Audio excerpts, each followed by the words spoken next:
Je vous ai vu longuement arranger votre cravate en off. Hein? J'ai aimé ça. Vous ne blaguez pas avec votre image. Ah, on suit justement le dévancier que vous êtes parfait ici. La télé, c'est d'abord l'image. Vous faites d'ailleurs partie de ceux-là qui ne blaguent pas avec leurs images. Je pense à vous, je pense à Jean-Jacques Zé, je pense à plusieurs autres. Gigi Z. Gigi Z, effectivement, Ernest Obama. Ils sont très nombreux. Et donc, pour moi, je pense que c'est la chose la plus fondamentale Ernest en Obama. télévision. Tout à fait. Ah, un ancien collègue aussi. Hein. Ah, Ernest Obama. Qu'est-ce qui nous arrive ce matin? J'en sais rien. De toutes les façons, Romary Noif nous a retrouvés dans ce studio pour la quintessence de l'information parue en kiosque au Cameroun. Romary, que disent les journaux? Les journaux pour ce matin, parfait ici. Nous sommes avec le quotidien Info Matin qui a choisi un titre exceptionnel et particulier sur les transports et industries avec Galé Bibéret qui pose les jalons d'une nouvelle dynamique. C'est la grande une choisie par la rédaction centrale du journal de Dieu donné un 20 qui effectivement révèle que le ministre Joseph Diangouti, en tout cas le premier ministre, dans le cadre de la 5e édition du kick-off institutionnel, régional et national du premier top, le ministre des Transports à cette occasion a réaffirmé son engagement à travailler en étroite collaboration avec les structures placées sous sa tutelle, les justement administrations partenaires, les opérateurs économiques, les investisseurs et les experts sectoriels. Il est question ici de faire des transports un véritable accélérateur de croissance, de compétitivité et surtout d'intégration régionale. L'actualité traitée en page 3 de ce journal paru en kiosque ce jour. Le triangle hebdomadaire La Météo, lui, il nous conduit dans la région du soleil levant à l'est du Cameroun avec des orpailleurs illégaux et politiciens véreux qui sont dans le viseur du ministre de l'administration territoriale qui, donc, depuis ce 1er juin du côté de Bertois, le chef-lieu de la région a entamé une visite de travail. L'objectif visé ici est d'évaluer la situation sécuritaire et toucher du doigt les réalités socio-économiques de la région du soleil levant au cours des échanges avec les responsables administratifs de défense et de sécurité ainsi que les acteurs politiques. Paul Atangandi a donc annoncé que des mesures seront prises contre les contrevenants. Actualité majeure traitée en page 3 du tri-hebdomadaire La Météo. Actualité effectivement rejoint en petite fenêtre du tri-hebdomadaire Le Soir d'Amman Bianda avec l'intégration économique sous-régionale en zone SEMAC. Le premier top 2026, Galé Bibéret qui place les corridors intégrateurs au cœur justement du développement régional. La riposte dans son édition spéciale revient sur cette actualité. Le premier top avec sa 5e édition, Galé Bibéret qui hisse le Cameroun en rang de pilier incontournable et de l'intégration régionale. Le quotidien gouvernemental Cameroun Tribune de Marie-Claire Nana ouvre effectivement la fenêtre à une autre actualité ce matin, les féminicides et infanticides.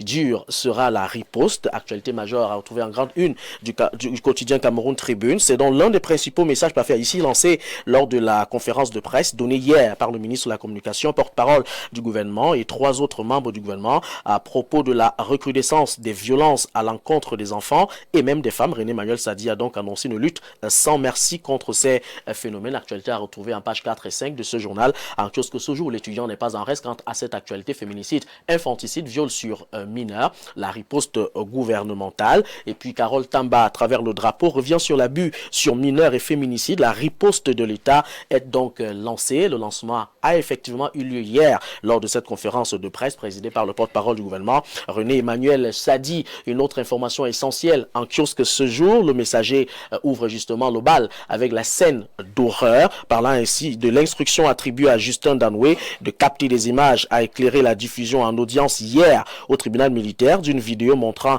l'animateur radio nu, le corps supplicié, la bouche entravée par un gros bâillon, suppliant justement ses bourreaux. C'est une scène assez choquante qui a fait couler des larmes hier au tribunal militaire ici à Yaoundé. Le jour n'est pas en reste quant à cette actualité avec l'affaire Martinez-Zogo. L'horreur au tribunal militaire, des vidéos choquantes ont été projetées hier. La nouvelle expression revient effectivement sur cette affaire avec en grande une, regardez ce que vous lui avez fait. La vidéo de la torture de Martinez-Zogo plonge le tribunal dans l'effroi. Georges Alomboyomo a également choisi un titre dans le cadre de cette actualité, affaire Martinez-Zogo, le film d'horreur. La page 5 est assez révélatrice sur cette actualité. Dans une salle émue jusqu'aux larmes, la vidéo du supplice du célèbre animateur radio d'une violence rare a donc été projetée à l'audience d'hier au tribunal militaire de Yaoundé, éclairant ainsi les circonstances de son assassinat. Et puis l'info à chaud de Delors Magellan Kamsu Kamgan revient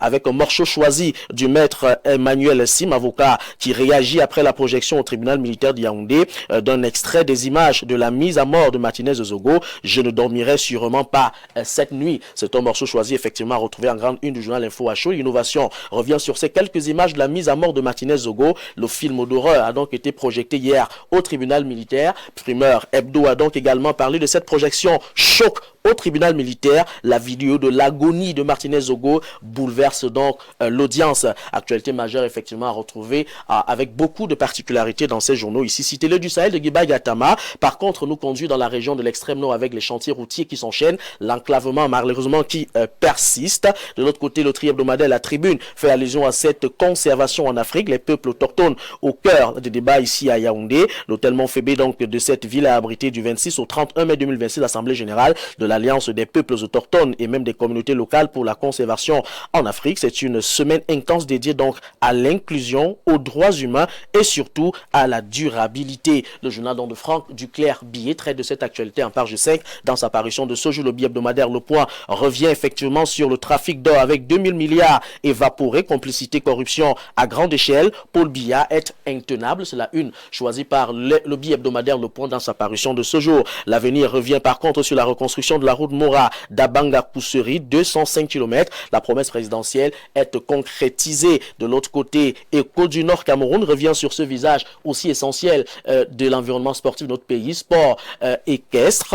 Garoua qui couronne le savoir-faire camerounais. La diplomatie camerounaise enregistre donc un nouveau succès sur la scène internationale avec le docteur Manaouda Malachi, le ministre de la Santé publique, qui a reçu à Genève un certificat d'appréciation des mains du directeur général de l'Organisation mondiale de la santé, le docteur Tedros Adhanom Ghebreyesus, attribué justement dans le cadre de la 158e session du Conseil exécutif de l'Organisation mondiale de la santé. L'autre côté, Afrique Hebdo revient effectivement sur cette actualité avec le développement du sport. Le pari gagnant donc du côté de Garoua, c'était sous l'impulsion de Kamsoulou Abba Kabi, le président donc de la Fédération camerounaise de sport équestre, le Grand Prix international de course hippique de Garoua 2026 qui a connu un franc succès populaire et même sportif de ce côté. Info Sport également a épousé ce fil d'actualité avec le Grand Prix international de course hippique à Garoua 2026, le Cameroun qui rafle donc la mise. Le quotidien effectivement de Jules Brice Ngaba à lire dans sa parution de ce jour, hommage à Roger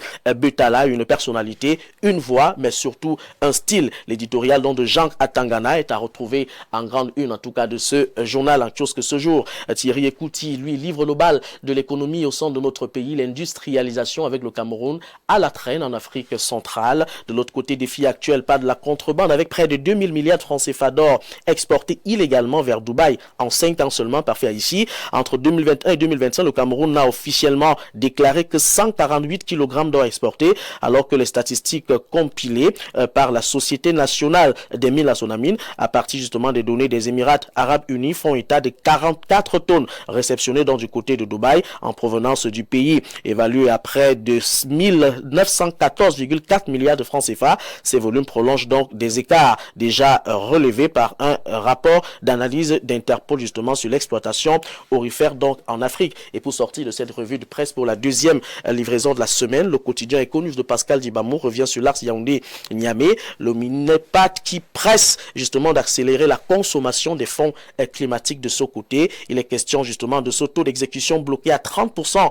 après 6 ans. Le Cameroun sous-consomme ses crédits climatiques. Le secrétariat exécutif de l'ABN qui presse dans le ministre de l'économie d'engager un sprint opérationnel Yaoundé à dans moins de 20 mois avant l'échéance du 31 décembre 2027 pour investir le reliquat de 3 milliards de francs CFA dans les infrastructures hydrauliques. Actualité majeure à retrouver effectivement dans ce journal paru en kiosque ce jour parfait à ici. Voilà pour ce qui est de la quintessence informationnelle à retrouver dans les journaux en kiosque au Cameroun pour ce mardi matin.